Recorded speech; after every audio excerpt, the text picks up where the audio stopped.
Hey everyone, I'm Justin, and this is Cinephile Studios. I'm sure everyone's headed to the theater this weekend to see yet another nostalgia-driven film from Disney, once again based on one of their animated properties, this time Winnie the Pooh. Christopher Robin tells the story of the boy himself, all grown up, and heading back to the Hundred Acre Wood to relive his childhood. It also contains a confusing plot device involving a portal within a tree and some really goofy businessmen. I wasn't really a fan of the movie. It felt really long, it felt oddly paced, and I don't think it gave enough shining moments to the original characters.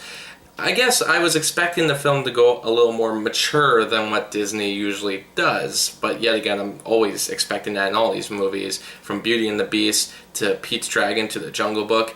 I'm expecting some more mature themes for an older audience, but it never really happens. They seem to stick to that Disney sentimentality, which can be fine, but it's really weird when their animated films are doing some way more complex emotions, and the live-action films seem to be doing the basic minimum.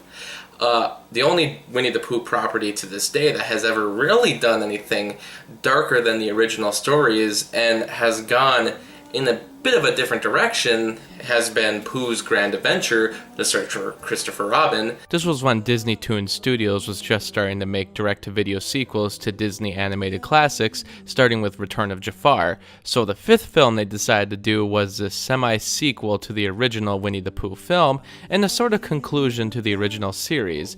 Except there's no Kanga or Roo, despite what this lazy Blu-ray cover wants to promote, and Gopher has of course never shown up in any other Pooh-related material, so Pooh on that. The VHS was a favorite of mine as a kid. I think it was because while I was always a big fan of the character, I didn't really get attached to the original film because of its episodic nature and meandering storyline. I was a huge fan of the TV series, however, and having a feature-length version of that at home was a dream come true. I also wasn't a big fan of scary movies, but there were times that Disney would push my limits with dark imagery, with the likes of Pinocchio and The Nightmare Before Christmas. This Pooh feature, surprisingly, had a lot of dark moments, with the caverns and the thorn bushes and the gloomy atmosphere. I'm surprised they decided to do something like this with Winnie the Pooh of all things. It's basically all the characters trying to find Christopher Robin after he left a mysterious note for Pooh explaining how he's leaving for school, which they mistaken for Skull, thanks to the likes of Owl. Seriously, Owl's overestimation of his brilliance is an underappreciated character trait. How bad? On a scale of 1 to 10, it's not good.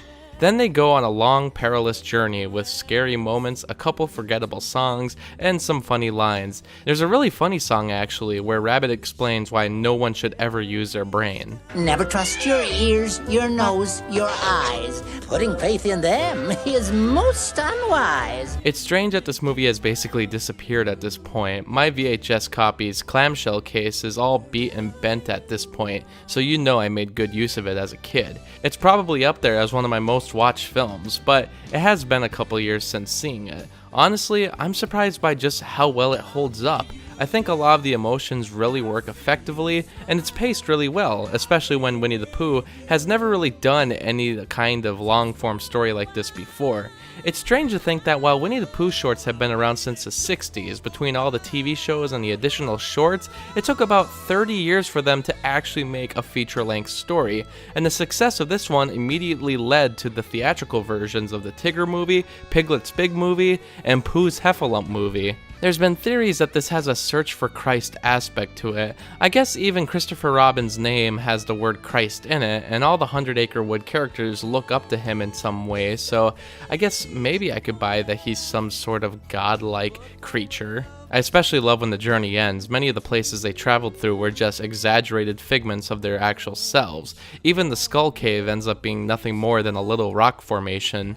I suppose the animation is not top-notch, but there's not many uses of shadows, and the backgrounds sometimes don't mix well with the characters, creating no sense of depth. I guess that's just how these films were, because they obviously had a tiny budget, worried more about the cash grab than the actual quality. But when you compare this one to the likes of Hunchback of Notre Dame 2 or Brother Bear 2, it's easy to figure out which one of these Disneytoon films is the superior product. I guess this movie also goes forgotten because it's not really a sequel, but just another Winnie the Pooh spin-off, so it doesn't have that immediate criticism that a lot of the sequels have, taking it out of the cultural sphere.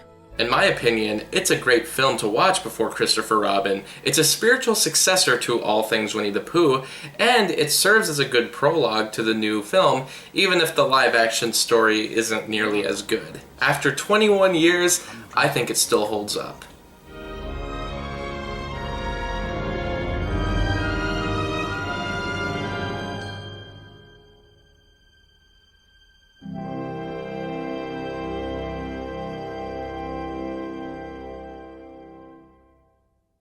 Thanks for watching the video. A special thanks to Chris and Ryan for supporting me on Patreon. If you'd like to join them in getting exclusive videos and blogs, early access, and even be able to request reviews monthly, then please click on the Patreon link, and thanks for the support.